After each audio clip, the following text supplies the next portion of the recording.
discuss a subject that is very close to my heart and I think the heart of Pakistan. Let me welcome my speaker, Ronelle, Professor Ronelle Berger from Stellenbosch University. Professor Berger, we're very happy to have you here. The reason I said this webinar is very close to my heart is that unfortunately, I don't know how to frame it, but I think the best way to frame it is what Edward Said wrote about probably was the most germane thing I've read in my life. There is an Orientalist project that's ongoing. I'm just coming from another meeting where we were discussing another subject, how a capacity can be built. We've had 70 years of capacity building, and perhaps we'll have another 100 years of capacity building. Capacity building is another way of saying that we can't join the club. We still need development in the Orientalist fashion. When I saw Professor Berger's and Amarante research on how developing country researchers may be underrepresented in development research, I thought it was a very good question for us to look at, because we seem to be the subjects of research, but not researchers ourselves. We are like the rats, laboratory rats who run the maze, but nobody wants us to tell them about our experience of running the maze. So that's why I thought it would be worth hearing what these ladies have found, these professors have found, and how we can possibly learn from that. So with those remarks, let me bring in Professor Berger, Professor Amarante, and let's see what they have to say, then we'll take the discussion forward. Ronelle, the floor is yours. We can't hear you. I think you have to unmute yourself. Thank you very much. I think I'm unmuted now, right? Now you are, yeah. Yeah, I think the way that you framed it is exactly how we started worrying about the questions that we addressed in the paper. I worked specifically on conferences. I can share more about my colleagues' work as well, but I'll start by talking about conferences and contextualize why I think we thought that it's a good place to start thinking about representation. Like you say, I really loved your metaphor about us being the subject of the object of research, but our voices not being heard. I think that is also how we saw the problem, and the conference's interest us partly because going to conferences and going to the top conferences in Washington and in Oxford, you realize that there are not that many researchers from developing countries there to tell their stories. And these are the premier events, the tables where decisions are made and where agendas are set, where researchers share their thinking and their work. And if the developing country researchers are not presented there, that affects the shape of things and the priorities. So I'm going to share my presentation. Share screen there, and I'll put it full screen. Can everybody see this? Yes, we can. Okay. Just to make sure that our internet at home can handle this, I'm going to stop the video while I'm sharing screen. Okay, so what we started to look at in a very informal way initially was just representation of developing country researchers at development research conferences. Sorry, I'm now having problems. Looks like my screen. No, there it is. I thought my screen had frozen.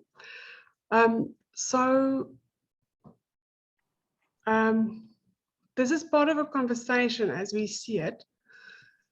The increasing concerns that developing countries are that we're not represented at the tables and in the rooms where the problems are being discussed, where our future is being discussed. And when it comes to development research conferences, we are worried that it could affect how the problems are interpreted, understanding the political and the systemic nature of some of these problems, how it came about, what was the history, what are these problems rooted in. And more widely, we're worried that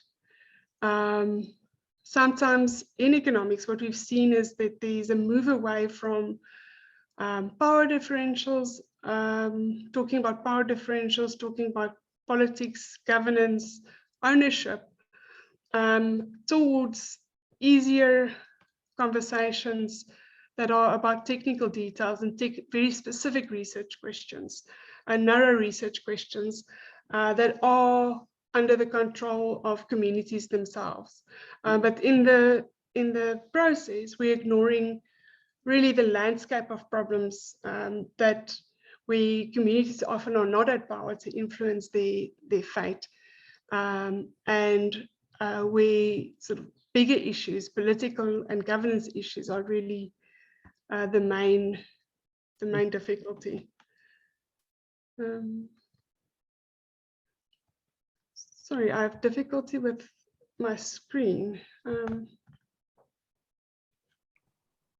Okay. It's now unfrozen. And what sometimes has happened with the more technical streams of work, I mean, those streams of work are absolutely necessary, but if those streams of work start to dominate, then I think we miss sort of many important voices and stories. And what has recently happened sometimes is that a generic but hopeful narrative about development has been crafted that misses problems that are deeper and more systemic, problems of governance and ownership.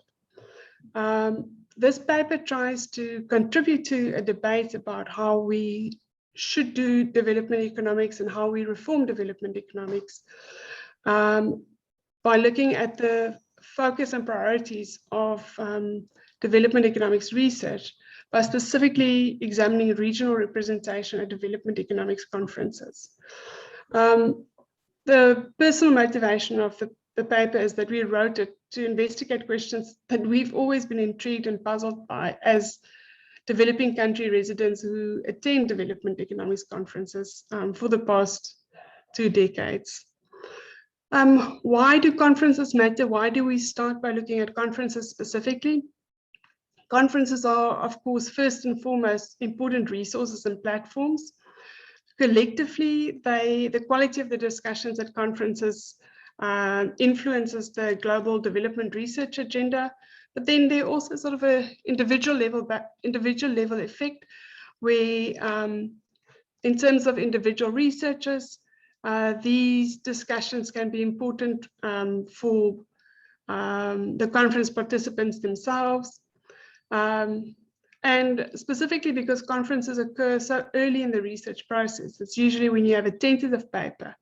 And if you can get very good feedback, very good inputs at that stage, it can really help to shape a paper and send a paper in a better direction, avoid cul-de-sacs, which can in the end, if this is a resource that researchers often have access to, make a dramatic difference to a research career. It's an interactive and a formative dialogue platform, but it also has a strong normative role. It's where we as a community of development economists assess new findings and ideas, look at the value of these findings and ideas, decide how to frame new work and set research priorities. And that's also because of this normative role that it's important to have representation at the key conferences. It should be noted so that conferences are not only attended by researchers, but often also by policymakers and think tanks. Conferences require decisions. We need to make decisions about who's part of the conversation, who's not. If one values developing country participation, that often requires a budget for travel and for visas. But this really matters because diversity and fair representation are really crucial. They're not optional. They're vital as an ends to the mean because it enables critical engagement from the researchers to have a deeper knowledge of the social and political context of these countries. That's the one pragmatic reason, the instrumentalist view, but there's also a way in which we can argue it's good in itself.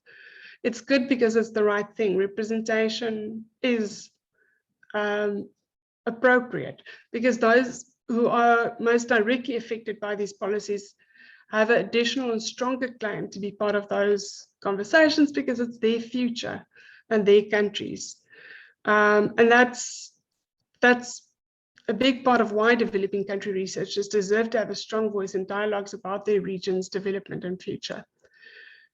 Development conferences are also interesting to consider over and above journal articles because until COVID-19,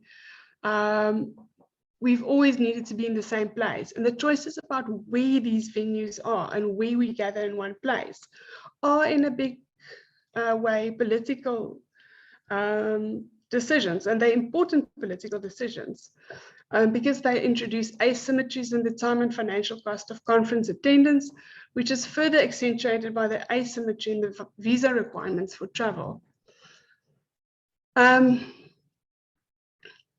Previous researchers like Das and Tyson have noted the inequities in the regional high-profile development conferences, and how that shapes individual research careers, and on a collective level can shape research activity in regions and create a disadvantage, a systematic disadvantage for regions to participate on equal footing in development economics discussions and dialogues. For individual careers, conferences constitute an important resource because they provide us with opportunities to build networks and to establish new collaborations. They provide us with an avenue to promote our own work and to expand our brand. They provide us with the opportunity to receive peer feedback on early findings and to learn about new developments and methods and theories through the presentations of invited experts and other presenters. So in that way, easier or more frequent access to conferences can constitute an important advantage and affect the career trajectory of these researchers.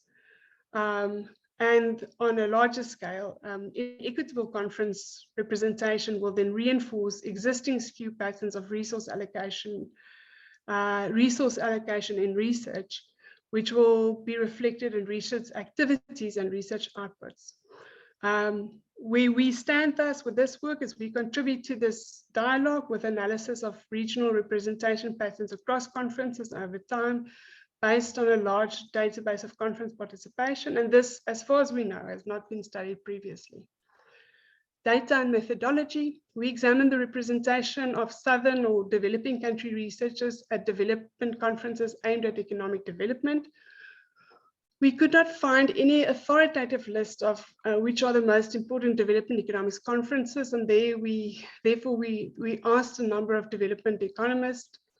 We ended up with the following list of 5 conferences: the World Bank's Annual Conference of Development Economics, the African Development Bank's African Economic Conference, because we wanted to have one conference that is hosted in a developing region, just to see if that makes a difference. It's not necessary, this one is not necessarily a top development conference, although as conferences go, it's especially as local conferences go, it's a good event. Then there's the Center for the Study of African Economies African Development Conference, the Bureau for Research and Economic Analysis of Development Conference, which is also known as BRED. They're very selective. And then lastly, there's the Northeastern Universities Development Consortium Conference. We proceeded to scrape these 5 conference websites for the past 5 years. We looked at listed presenters and then analyzed the affiliation of these presenters. Of course, we need to acknowledge that the approach is reliant on the accuracy of these websites, and we also acknowledge that there might be different ways to define representation. Specifically, we are aware of the criticism that some of the researchers that are currently affiliated to northern institutions, to developed country institutions, might have been born in developing countries, but we think that that it remains important to also have a strong share of representatives who are currently living in that country, because that ensures that the researchers have up-to-date networks and sort of a real feel for what's going on in the country at the moment, which not all researchers who are currently based elsewhere but born in a specific country would necessarily have retained. Okay, the analysis that follows is based on the categorization of the affiliation of the presenters, and we've omitted the co-authors of the paper in this analysis. A lot of the public information that the conferences had didn't allow us to understand whether or not the co-authors attended the conferences. So this was the only way that we could proceed. So what we found is quite shocking. We found that for these 5 conferences, 6 out of 10 of the presenters at the top 5 development conferences were from developed country universities, while only 1 out of 10 were from developing country universities. The remainder, the remaining 3 out of 10 of the presenters, these remaining presenters were not from universities, usually from think tanks, multilateral organizations like the World Bank or the UN. And for this group, the representation from developing country institutions was even lower, less than 10%. And what's also interesting is that these patterns haven't changed much over time.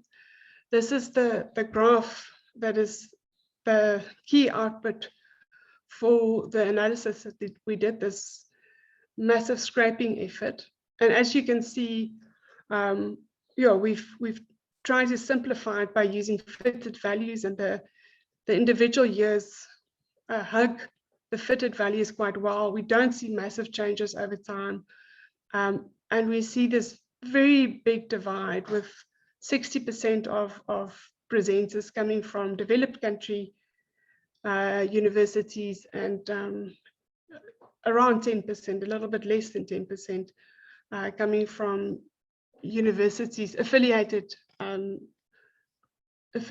at universities from developed countries. Why does this matter? I hope that we'll talk more about it, but our sense was that it matters partly because we should open a discussion about the geographic location of conferences. It's not only symbolically important, but also logistically important, because it determines the cost, the time cost and the money cost of access. And the effect is was very apparent to us as researchers when we compared the representation of developing country researchers at the AEC hosted in an African country, and the other conferences hosted in developed countries. And of course, this is true, especially because there's a very asymmetric access to travel funds and asymmetric need to access visas to travel. And I'm not sure what it's like in Pakistan, but I know in many African countries, a visa can cause a researcher to lose 2 to 5 working days because you need to travel to a different city to apply for your visa and then to collect it. And visa processes are incredibly unpredictable and poorly managed. So sometimes the lead times that conferences have available are not enough to really secure a visa. And if the visa is not issued in time, it's not clear whose risk that is, whether the conference will pay for it or whether the individual researcher would need to bear this quite substantial cost. As our analysis demonstrated, for prestigious conferences, the overwhelming majority of these selected venues have been in developed countries. I think that's in a way, that's important to note, and we know that that's true.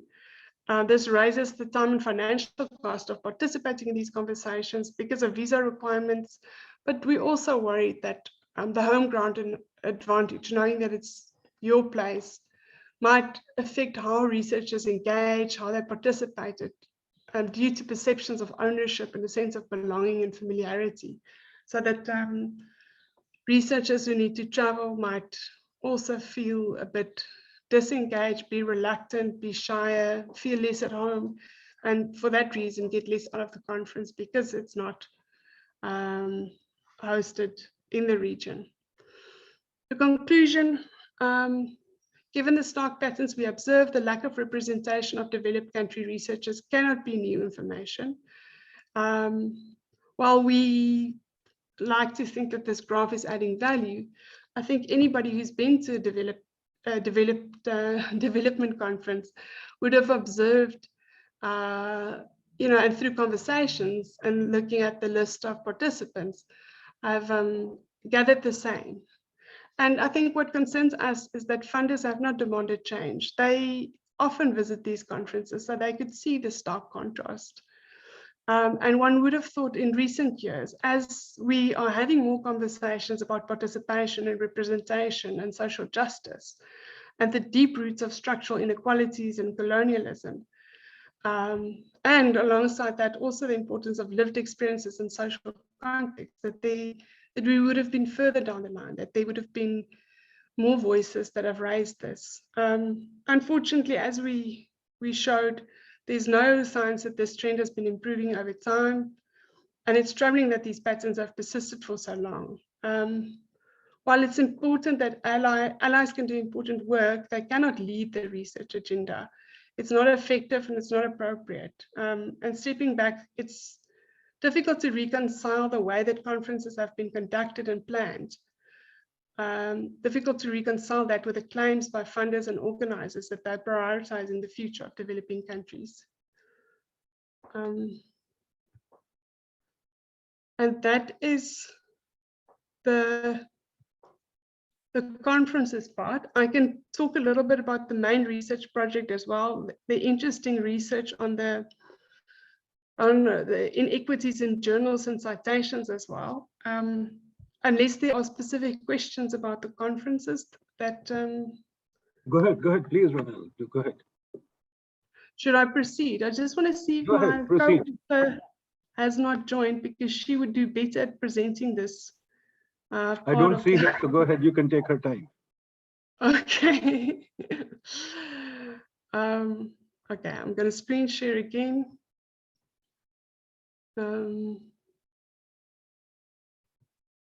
Okay. So I just want to turn off my camera again.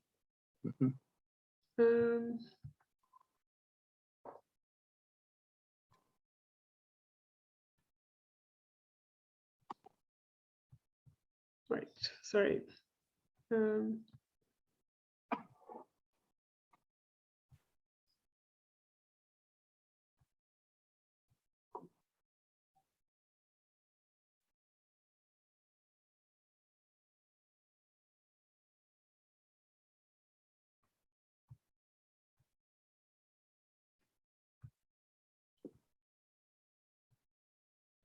Okay, sorry for that.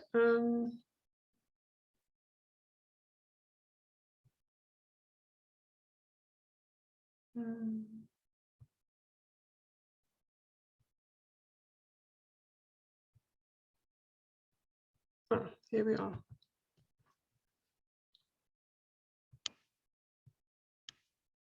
Okay, so this is the full team. All PEP researchers who've worked on the papers. Veronica and her co-author Juliet have worked on the journals. And Nisha and Ramos and Lucas, they've worked on consulting projects. And then Andy is editor. He's not really from PEP, he's an editor. So he's analyzed rejections and acceptances for his journal. And I'll give you a little bit more about these other parts of this research project as well. So in terms of journals, we found that fewer than 1 in 6, 16% of the articles published in the top 10 development journals were between 1990 and 2019 were by Southern researchers. while close to 3/4 were by Northern researchers. And we're using it here as shorthand for developing country and developed country. The remaining 11% were collaborations between Southern and Northern researchers. Nisha also found that less than 10% of authors of World Bank and UNDP flagship reports work in a developing country. And that's, again, 30 years of data that they've analyzed. Ramos, in terms of consulting, they found that there were perceptions that an overwhelming majority of researchers contracted out to institutions that are in developed countries. These institutions sometimes work with local institutions, but often they keep, they skim the cream. They keep the lion's share of the work and intellectual leadership to themselves. And in my experience, I mean, this is anecdotal, that's often also how collaborations go, unless you find exceptional collaborators. The obstacles are many. The ones we've identified is difficulties with establishing networks, difficulties with participating in conferences, problems with access to technology, which is also access to sources, more difficult access to funding, difficulty knowing about funding opportunities. Research skills are sometimes also an issue in developing countries, but I think increasingly it's not necessarily capacity building which is the main issue. It's opportunities. There is still room for capacity building, but I think the feeling amongst a lot of the researchers that we spoke to is that opportunities is more of an issue than capacity, and they are a fair set of very well qualified, very well experienced researchers that are simply not getting the opportunities that they would have gotten if they were in the north. Language remains an issue, especially with journals. Often it's more difficult to be taken seriously if it's clear that the author is not a first language, a native English speaker. Then also there are issues around sort of the research environment, peer effects, lack of depth of expertise, peers with your expertise, and then naturally visibility. One can just sort of compare the number of hits the same working paper will get if it's posted on a Northern and a Southern University website. Why do we care? I'm not going to talk about conferences because we've covered that. For journals, we care because academic publication allows you to engage with the international academic community, brings development problems to light, help us to find solutions, increase the impact of the research, and it also shapes the agenda. It's not only the academic agenda that's shaped by this work, but often also the policy agenda, the priorities. And in that way, it might also guide funders and governments in guiding their investment and their prioritization. For consulting, why does it matter? Economic development consulting businesses play a very important role in economic development of developing nations. And participation of Southern researchers, of developing country researchers, is a way to ensure that that conversation is broader, is widened, and that the contextualization of development issues is taken more seriously. Entry cost for consulting is very higher, is much higher in developing countries, and the weak representation of Southern researchers is still ambiguous given the lack of data. And I think more research is required to understand that issue better. Yeah. Thank you. And I'll put in the chat the link to our paper where you can read more. It's just a letter, but the individual background papers will also be published in due course. I hope that that gave you some sense of the research, and we're looking forward to questions. I can say that we've developed an action list and to talk about change.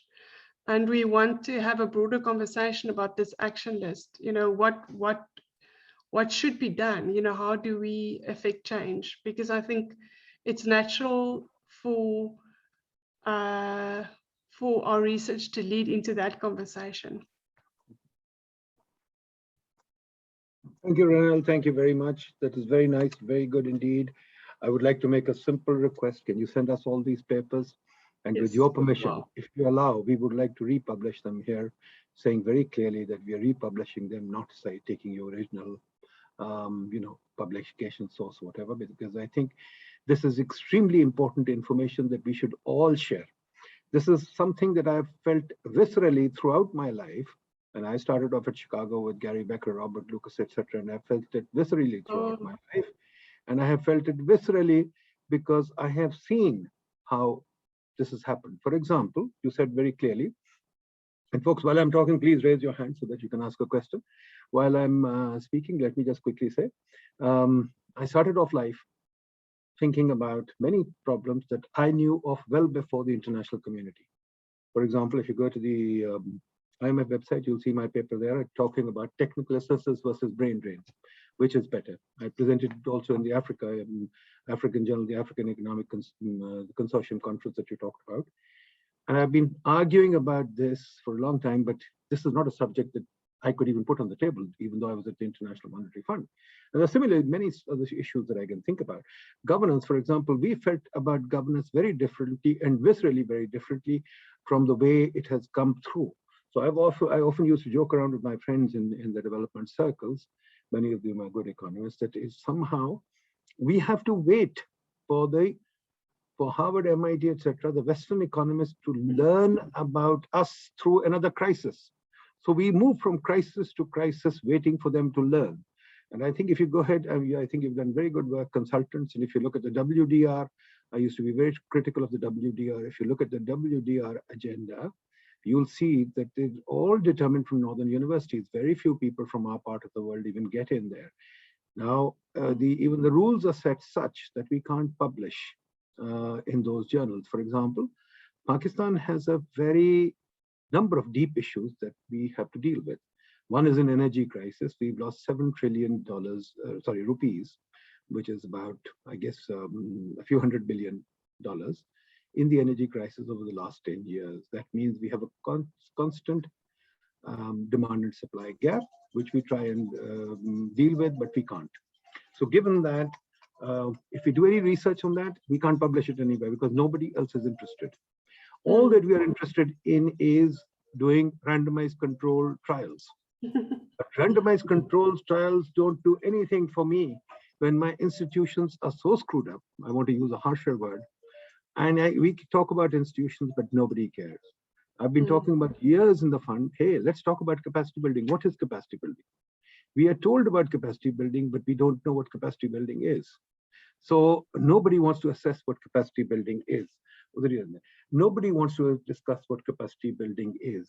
And then again, I can go on and go on. For example, another thing, you talked about it, but I think we need to stress that the way this happens then is that the agenda setting is totally out of our control. So it brings to my mind the book, the Diary of an Economic Hitman. I think this may also be an unintended consequence that the economic agendas are set here by somebody else, and consultants who come in here, they have a deep moral hazard problem, right?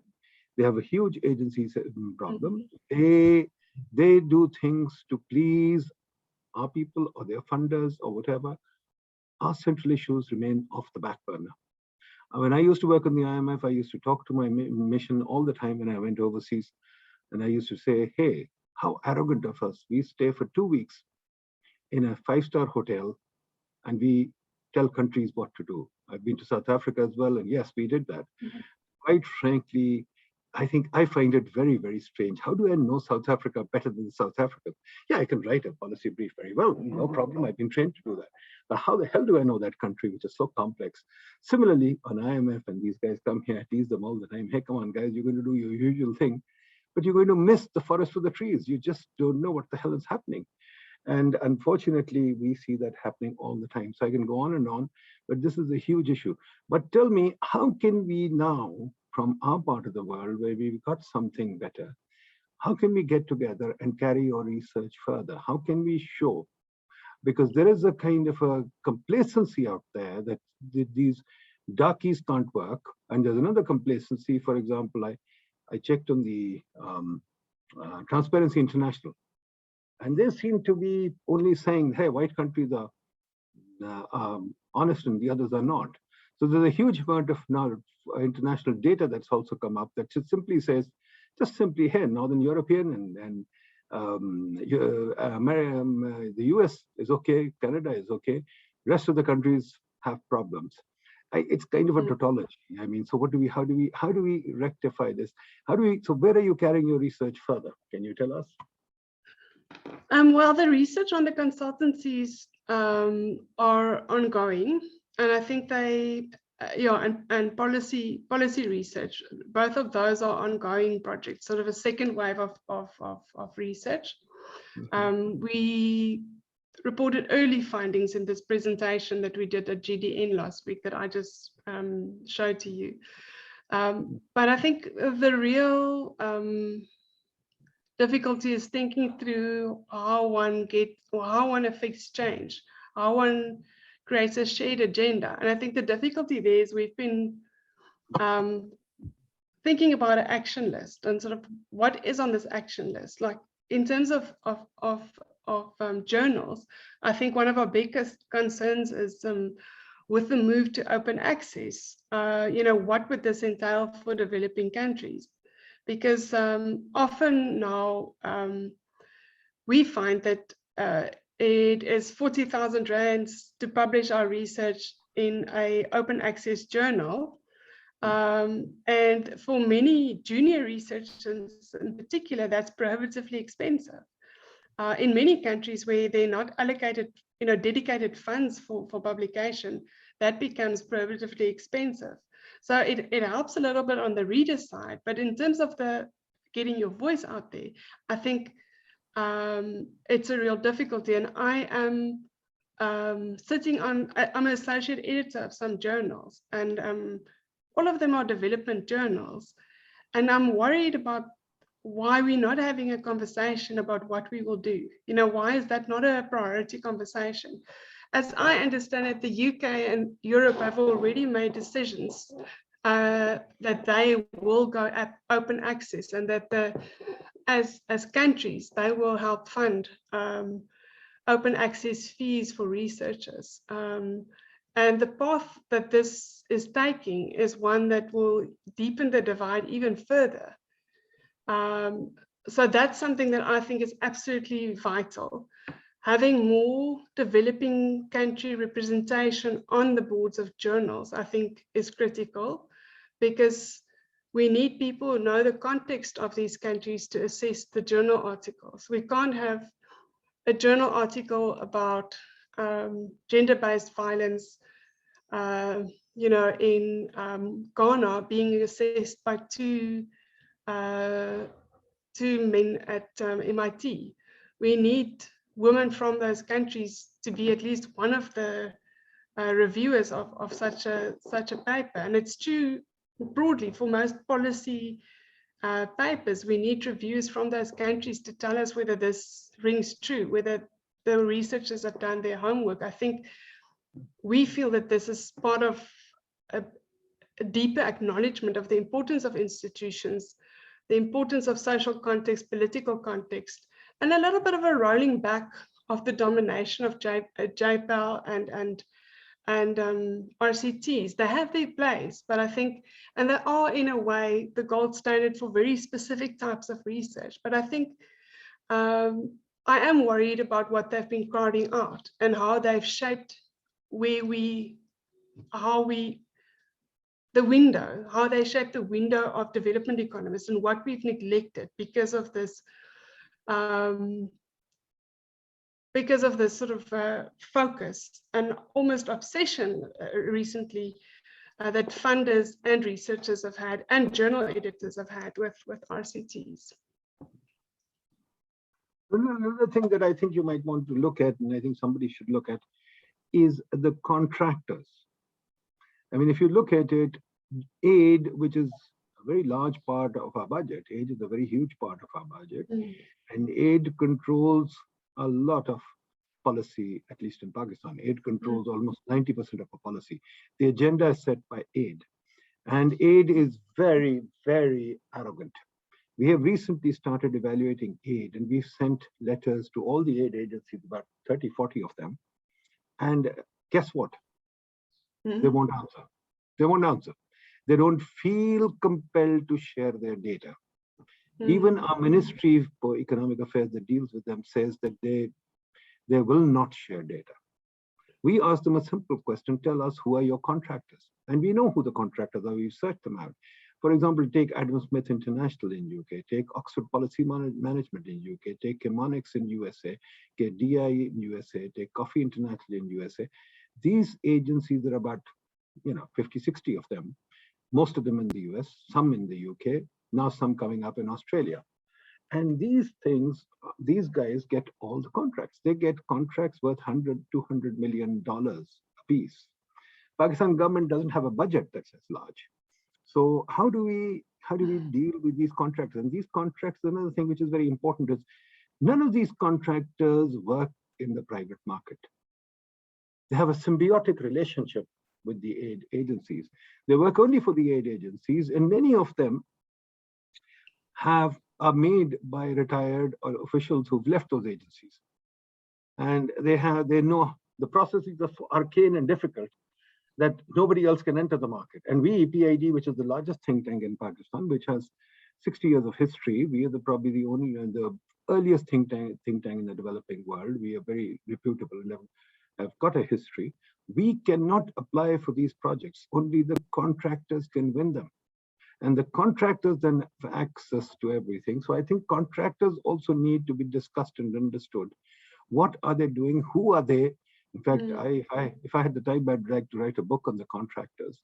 But you will not get information on the contractors. They don't give you information on the contractors. Yet we are told we are corrupt if we don't give information. We are told we must have Freedom of Information Act. What? How do you evaluate that? Yeah, one of the areas that I do research on is NPOs. So not necessarily development, not contract research, but there as well, we've done a lot of surveys of NPOs. We've done research to try and understand who are the NPOs that are assessed as helping the community most by doing for one survey, we did more than 200 focus groups with communities. And what was very clear is the money were not going to the NPOs that were valued the most by the communities. And also the NPOs that tend to survive were the ones that were funded, not the ones that were valued highest by the community. And I think that is a worry. And where does it start? With aid, with how aid money is dispersed. So I think, again, it's the same problem. The origins of it should be found in aid and how aid organizations, the lack of accountability of aid organizations, the lack of transparency of aid organizations, their incentives, their skewed incentives seem to make a contribution to what we see in the NPO sector and the dysfunction.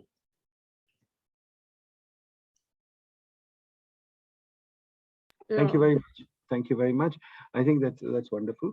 But let me ask you another question very simply. In terms of, there's another problem. In terms, there are huge collection costs too. In terms of the third world agency or the agency of the South or whatever, however you might choose to call them, we ourselves cannot collaborate. As I said, we've got a very old journal. We've got a journal, Pakistan Development Review, which is 60 years old, which is lots of good, press and lots of good stuff, etc. But honestly, we can't seem to get enough submissions. We look for them, but we can't. and people are trying to publish all over the place. We are not in the, we don't charge for publication, so we are happy to do that. But we find also that there is little interest from our part of the world, or the developing countries, to also come in.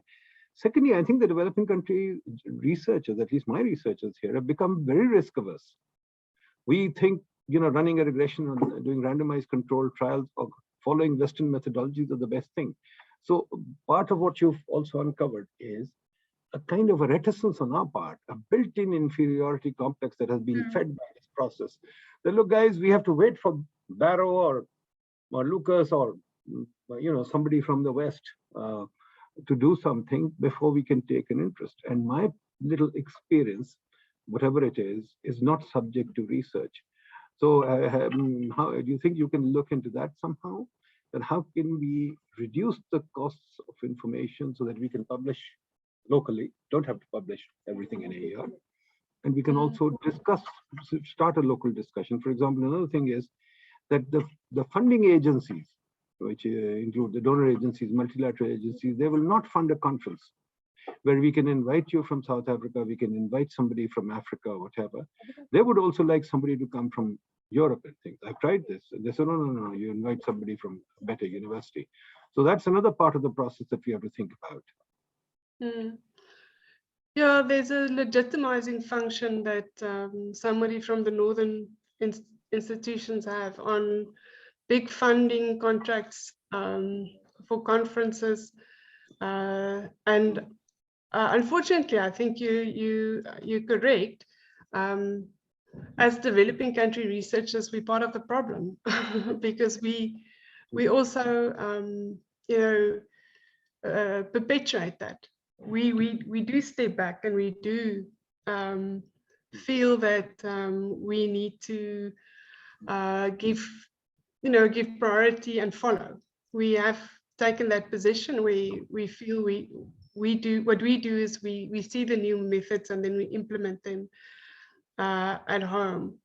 And I think what there's a very strong feeling at the moment, and it's partly because of resources, but that really talented researchers should not stay in the country, in their country, but they need to go abroad because the opportunities are much bigger and they will only be able to flourish overseas.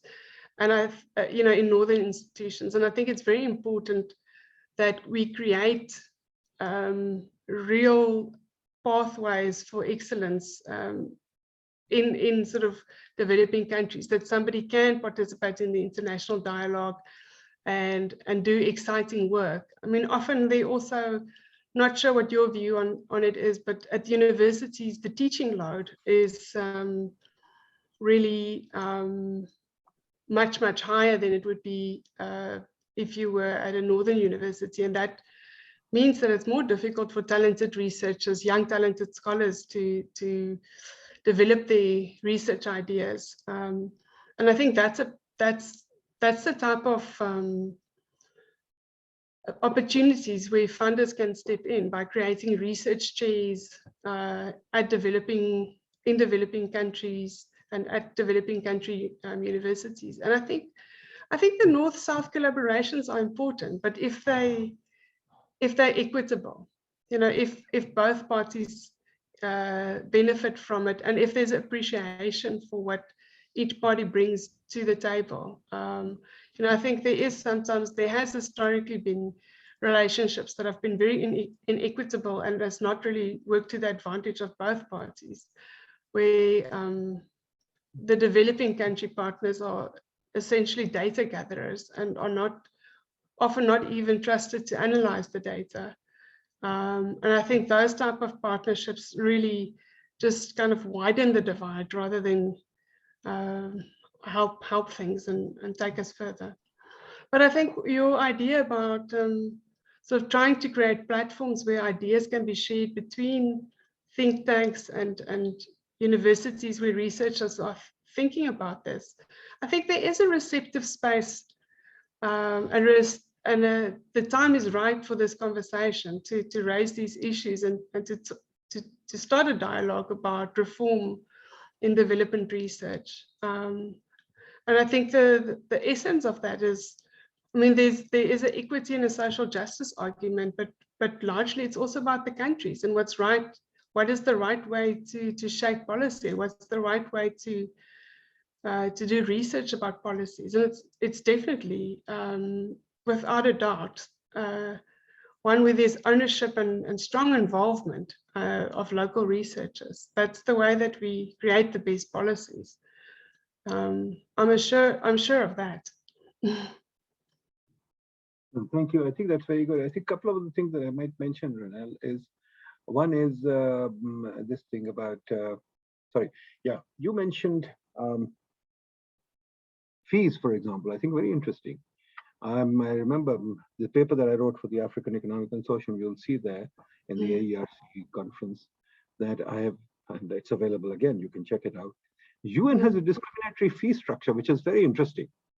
For example, if AK Sen goes back to India, the UN has mandated that his consulting fee would be half or 1/3 of that of anybody, Joe Blow coming from the West. I mean, this is mandated. This is the UN fee, that structure that I've got. And here it's commonplace that a consultant will come from overseas and he will be paid sort of $2,000 a day, and a Pakistani researcher will be paid to $300, $400 a day. Now, with the result, what happens is that most of our people want to cross over. So that's part of the brain drain that I wrote about a long time ago. That part of the brain drain is, why should I stay in a university? I'm older, okay, fine, I can do it. I've got my IMF pension behind me, so I can do it. But I have a very hard time keeping people here because they have to, even if they don't go, there are two processes. Either they go overseas, those who can't go overseas go to local UN agencies because they pay better than others. The second thing is also very important. So I think one should look at the fees and the incentive structure, because the incentive structure is such that these contractors that I mentioned, the chemonics and the ASIs and the OPMs, they run the system and they are in control of policy, and we are not. Related to this is a very interesting issue. All our officials start off life, they start off life by trying to serve the government for a while, that they go and work in the donor agencies. Then they come out and they get ready to retire, and when they retire, they go back into the donor agencies. So it's again a big incentive problem, because everybody is looking for a job, a reasonable paid job in the donor agencies, and this is something that again needs to be researched. And I keep talking to my people, research this. So we can't build faculties in our universities. A, we don't have research funds. The research funds are all with the contractors and with the donors. And B, we can't pay our people enough. So obviously all of them are going to go to the donors and then seek a way to get out of the country. I did this myself, I can tell you very frankly. I started off life in this country, and I figured a way to get to the IMF, and I stayed there for 30 years. And then finally, now that I've retired, I've come back to try and do my little bit for the country. But that's the method. And I've been writing about it and talking about it in conferences in the US, and nobody picks it up. Nobody picks it up. I remember at a Harvard conference in Paul Collier, and I told him that Collier laughed it off. He said, but I have to keep on doing my business. Now, the other interesting thing is, you should also, some of you, since you have taken the initiative, we can't do it. Somebody should look at trust funds. Trust funds is something which is absolutely amazing, and nobody knows this. Donors give each other trust funds. For example, UK aid, they tell us they give us 0.7% of GDP to the developing countries, but out of that, roughly 0.5% goes as trust funds.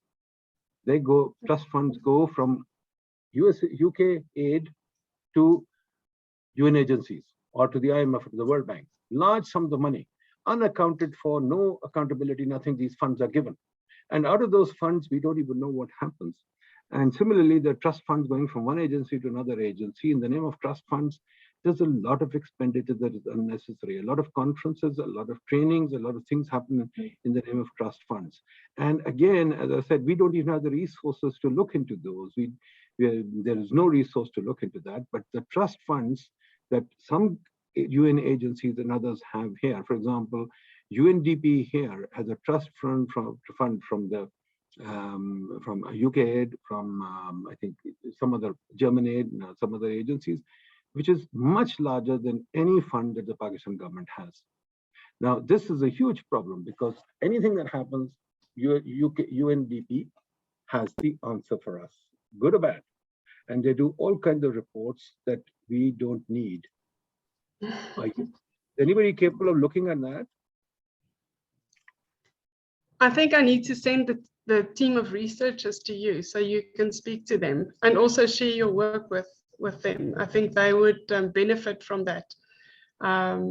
They're still midway through the research as far as I understand. So I think it would be incredibly valuable for them to include your insights and your papers in their write-ups.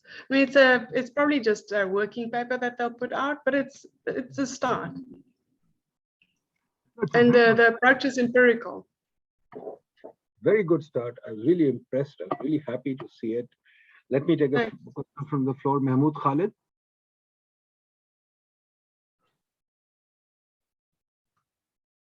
Khalid sir, were you asking something? Did I see him? No, I think he's gone.